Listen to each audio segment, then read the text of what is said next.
What's the meaning of collard greens?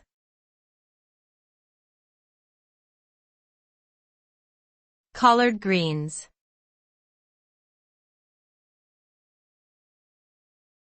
Collard greens.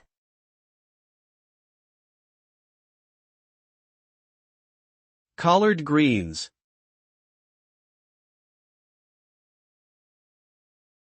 Collard greens.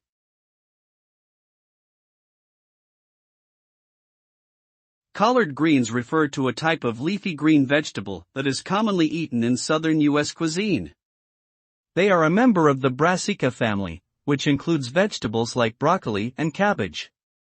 Collard greens are low in calories but high in nutrients like vitamins A, C, and K, calcium, and fiber. They have a slightly bitter taste and a chewy texture when cooked. Collard greens can be seasoned with various spices and served as a side dish, added to soups and stews, or used as a wrap for other foods.